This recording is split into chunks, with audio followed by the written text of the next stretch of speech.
Hello students, today we are going to study our second book statistic. But be careful, जो आपके paper में है दो part होंगे आपको part A and part B. Part A will be statistic and microeconomics comes under part 2. ठीक है, तो today we will discuss about our part A statistic. सबसे पहले आपके में उसमें इंट्रोडक्शन आती है कि व्हाट इज इकोनॉमिक्स. इकोनॉमिक्स क्या है. कुछ इकोनॉमिस्ट इसमें वो कहते हैं कि इकोनॉमिक्स में हमने we have to study about wealth, इसमें वेल्थ के बारे में पढ़ा जाएगा. कुछ इकोनॉमिस्ट कहते हैं इसमें मटेरियल वेलफेयर के बारे में पढ़ा जाएगा कि वेलफेयर मटेरियल कैसे हो. कुछ इकोनॉमिस्ट जैसे कि रॉबिन्सन कहते हैं इसमें स्कार्सिटी के बारे में पढ़ा जाएगा कि हमें पता है जो हमारी वांट्स हैं दैट आर अनलिमिटेड, तो उन वांट्स को पूरा करने के जो रिसोर्सेज हैं दैट आर लिमिटेड. तो कैसे हमने अपनी अनलिमिटेड वांट्स को अपनी लिमिटेड रिसोर्सेज से पूरा करना है, ठीक है, उसके बारे में पढ़ा जाएगा. फोर्थ, ग्रोथ ओरिएंटेड कि कैसे ग्रोथ की जाए, ग्रोथ ओरिएंटेड उसके बारे में पढ़ा जाएगा.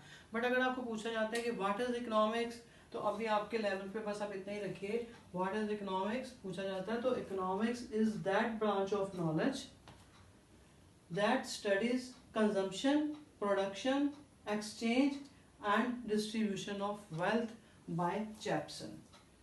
Chapson के according, economics is a branch of knowledge that study consumption, production, exchange and distribution of wealth. These all are economic activity जो हमने अपनी आगे जाके पढ़नी है. ठीक है, तो हमारी जो wants हैं that's are unlimited. उन wants को पूरा करने के लिए हम consumption of goods करते हैं. ठीक है ना, goods. और गुड्स के अंदर दो टाइप्स की गुड्स आ रही है. एक होती है इकोनॉमिक गुड्स, एक होती है नॉन इकोनॉमिक गुड्स. जो इकोनॉमिक गुड है जो स्कार्स हैं यानी कि जिनकी सप्लाई लिमिटेड है और हैव प्राइस, और उनका प्राइस है, अगर हम उनको खरीदना चाहते हैं तो हमें उनकी वैल्यू पे करनी पड़ेगी. दूसरी आ रही है आपके पास non economic goods. Non economic goods मतलब प्लेंटी ऑफ सप्लाई, इनकी जो सप्लाई है अनलिमिटेड है, दे डोंट कमांड प्राइस और उनका कोई भी प्राइस नहीं है. अगर हम इनको मतलब इनकी यूज़ करना चाहते हैं तो हमें उसका प्राइस पे नहीं करना पड़ता. यानी example fresh air, sunlight, rain, these are example of non economic goods. And economic goods like cloth, furniture, luxuries goods, कुछ भी ईटेबल थिंग जिसकी आपको मार्केट वैल्यू है और आपको उसके बदले में प्राइस पे करना पड़ता है, दैट आर इकोनॉमिक गुड्स. और हम अपनी इकोनॉमिक गुड्स को पाने के लिए या अपनी वांट्स को पूरा सेटिस्फाई करने के लिए जो ह्यूमन बीइंग है वो क्या करता है, एक्टिविटी करता है. एक्टिविटी भी आपके पास एक दो टाइप की है. एक तो इकोनॉमिक एक्टिविटी, अपनी वांट्स को पूरा करने के लिए इकोनॉमिक एक्टिविटी की जाती है. दूसरा होता है नॉन इकोनॉमिक एक्टिविटी. ठीक है, नॉन एक तो पहले इकोनॉमिक को डिस्कस करते हैं. इकोनॉमिक एक्टिविटी के अंदर आपकी प्रोडक्शन आएगी, कंजम्पशन, इन्वेस्टमेंट, एक्सचेंज, डिस्ट्रीब्यूशन. ठीक है, जो आपकी डेफिनेशंस के अंदर भी आ रहा था, ये सारी इकोनॉमिक एक्टिविटी है. प्रोडक्शन के अंदर क्या होता है, goods are produced with the help of raw material, उनको फाइनल टच दिया जाता है. Consumption, goods are consume by the consumer for to satisfy their wants. In investments, machinery में इन्वेस्ट किया जाता है for manufacturing of new goods. Exchange, in exchange sale and purchase of goods are taken place, और exchange को आप product pricing भी कहते हैं. नेक्स्ट आ रहा है डिस्ट्रीब्यूशन. डिस्ट्रीब्यूशन यानी जब भी हमने फैक्टर ऑफ किसी चीज़ की प्रोडक्शन करनी है तो हमारे पास 4 फैक्टर ऑफ प्रोडक्शन है, लैंड, लेबर, कैपिटल, एंटरप्रेन्योर. उनको हम खरीदते हैं तो उनको उनके बदले में उनके पेमेंट करनी पड़ती है, तो दैट इज़ डिस्ट्रीब्यूशन. उनको फैक्टर पेमेंट की जाती है, तो इसलिए इसका एक अलग नेम फैक्टर प्राइसिंग भी है. ठीक है, दीज आर इकोनॉमिक एक्टिविटी जिसके बारे में हमने पढ़ना है.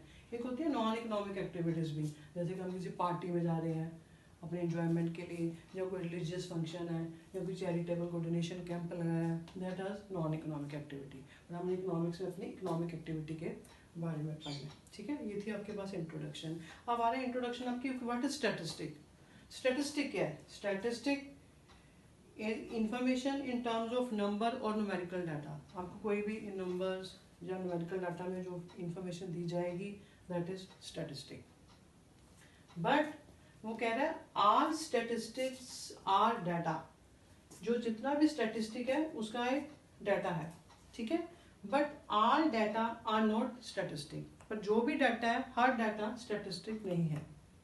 ठीक है, यानी कि स्टैटिस्टिक का एक डाटा होगा, नो डाउट। बट जो हर डाटा अगर कहो कि हर जो आपके पास फिगर आ रही है, न्यूमेरिकल वैल्यू आ रही है, दैट इज नॉट स्टैटिस्टिक। और स्टैटिस्टिक को आपके दो पार्ट्स में बांटा जा रहा है, प्लूरल नाउन और एक सिंगुलर नाउन। ये क्लियर कट पूछा जाता है पेपर में, थ्योरी के क्वेश्चन में, explain statistic as a plural noun या सिंगुलर नाउन। लॉन्ग क्वेश्चन आ रहा है तो आपको उसके सारे फीचर्स यू हैव टू आपको बताने पड़ेंगे। डेफिनेशन पूछी जाती है तो सिर्फ आप डिफाइन करोगे व्हाट इज प्लूरल नाउन, ठीक है, और व्हाट इज सिंगुलर नाउन पूछा जाता है। प्लूरल नाउन में एक स्टैटिस्टिक इन्फॉर्मेशन है हमारे पास, ठीक है, और एज ए प्लूरल नाउन इसके फीचर्स क्या क्या है। फर्स्ट कह रहा है कि हमने एग्रीगेट्स और फैक्ट, स्टैटिस्टिक में हमने एग्रीगेट और फैक्ट्स के बारे में पढ़ना है, यानी कि कोई भी अगर सिंगल वैल्यू आपको दी गई है दैट इज नॉट स्टैटिस्टिक। यानी कि मान लो आपको कह रहा है कि 1000 स्टूडेंट्स हैं इस कॉलेज के अंदर, 1000 student, that is not statistic figure. अगर उसको मतलब बता रहा है कि वो 40 स्टूडेंट्स कॉमर्स के हैं, 500 साइंस के हैं, 100 आर्ट्स के हैं, तो इस कैटेगरी में अगर आपको दिया जाता है तो that is a statistical information आपके पास। तो that is a aggregates of fact, aggregate में पढ़ा जाएगा, सिंगल वैल्यू को नहीं पढ़ा जाएगा, दैट इज नॉट डाटा। फिर न्यूमेरिकल एक्सप्रेस्ड, जो भी डाटा है उसको न्यूमेरिकल एक्सप्रेस कर सकते हैं। आपके पास दो टाइप के एस्पेक्ट्स हैं, एक होता है क्वांटिटेटिव, एक क्वालिटेटिव। क्वांटिटेटिव यानी कि क्वांटिटी आप न्यूमेरिकल में एक्सप्रेस कर सकते हो, डाटा को आप न्यूमेरिकली एक्सप्रेस कर सकते हो। एक होता है क्वालिटेटिव, क्वालिटेटिव यानी कि किसी का IQ कितना है, ब्यूटी, ऑनेस्टी, ये चीज़ें आप मेजर नहीं कर सकते, रैंकिंग कर सकते हो, तो दैट इज नॉट फीचर्स इसका। यानी कि फिर डाटा ऑफ स्टैटिस्टिक टर्म में क्या है, न्यूमेरिकल एक्सप्रेस, उसको न्यूमेरिकल टर्म में आप एक्सप्रेस कर सकते हो।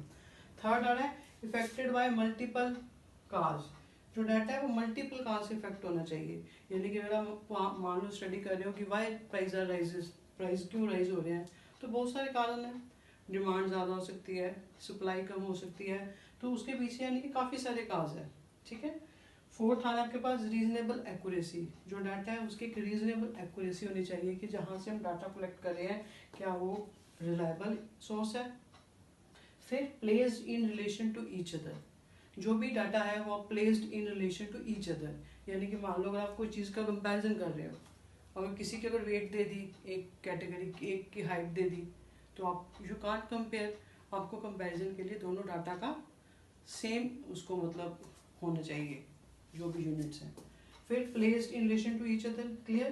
प्री डिटर्मिन्ड पर्पज है, जो डाटा आपके पास प्री डिटर्मिन्ड होना चाहिए कि व्हाई वी आर डूइंग, कि हम उस डाटा को कलेक्ट क्यों कर रहे हैं। नेक्स्ट इन्यूमरेटेड और एस्टिमेटेड, जो डाटा है हम उसको इन्यूमरेट भी कर सकते हैं यानी कि काउंट कर सकते हैं, यानी कि अगर तो देखो आपके पास एरिया का छोटा एरिया आता है, छोटा सा एरिया, तो आप हर डाटा हर वैल्यू को काउंट कर सकते हो, ठीक है। अगर एरिया वास्ट है, बहुत ज़्यादा बड़ा एरिया है, तो हर आइटम्स को काउंट नहीं किया जा सकता, तो आप एस्टिमेट अप्रोच भी आप उसको यूज़ कर सकते हो, तो क्लियर। फिर आपके पास आ रहा है collection in a systematic manner, जो डाटा है उसका जो कलेक्शन है सिस्टमेटिक मैनर से होना चाहिए। अगर आपके पास जैसे मार्क्स दिए हैं, ठीक है, स्टूडेंट्स के मार्क्स इतने मार्क्स अचीव किए हैं, तो मार्क्स की वैल्यू उसकी वो रिलायबल डाटा तभी है जब आउट ऑफ मार्क्स दिए हैं, कौन सी क्लास है, कौन सा सब्जेक्ट है, ये सारी इंफॉर्मेशन आपके पास होनी चाहिए। यानी कि these are the features of statistic as a plural noun or statistic as a singular noun. उसके बाद आपके 5 स्टेजेस हैं, 5 स्टेजेस हैं। पहले स्टैटिस्टिकल स्टडी, यानी कि अगर आपको डेफिनेशन पूछी जाती है statistic as a singular noun, तो सिर्फ आपने इसका टर्न बाय टर्न नाम, इसका नेम ही देना है। स्टैटिस्टिकल स्टडी मतलब collection of data, organization of data, presentation of data, analysis of data and interpretation of data, ये आप सारे आपके सारे आगे चैप्टर्स के नाम है, टॉपिक है जो हमने पढ़ने हैं। ये है स्टैटिस्टिकल स्टडी, और उसकी स्टडी हमने किस टूल से करनी है, कौन कौन से टूल है। यानी कि अगर हम डाटा को कलेक्ट कर रहे हैं तो उस डाटा कलेक्शन के लिए कई मेथड हैं, जैसे सेंसस काउंटिंग की जाएगी, या सैंपल मेथड करना है, कौन सा मेथड लगाना है, कलेक्शन ऑफ डाटा के, ठीक है। फिर ऑर्गेनाइज, जब हमने डाटा इकट्ठा कर लिया तो उसको ऑर्गेनाइज किया जाएगा, उसके ऑर्गेनाइज के लिए उसके कौन कौन से टूल्स हैं, array of data, tally bars. फिर जो डाटा है उसको हमने प्रेजेंट करना है, ठीक है, प्रेजेंट करने के लिए कौन कौन से टूल्स हैं, टेबल, ग्राफ्स, डायग्राम्स। एनालिसिस के लिए उसके परसेंटेज, एवरेज, कोरिलेशन, रिग्रेशन, ये सारे आपके आगे टॉपिक्स चैप्टर्स के नेम है, we have to discuss in detail.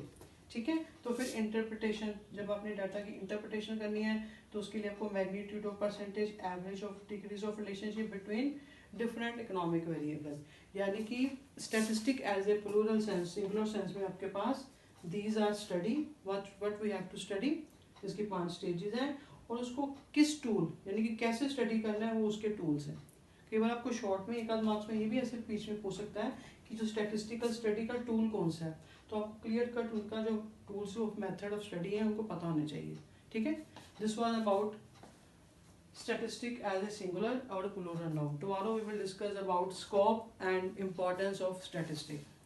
तो continuity और discipline, not only field of education, her field में आपकी होनी चाहिए। अगर you have continuity और discipline, you can definitely you can achieve your goal. ठीक है, तो अगर आपने मेरे चैनल को सब्सक्राइब नहीं किया तो continuity बनाने के लिए प्लीज़ इसको सब्सक्राइब कीजिए। Till have a nice day.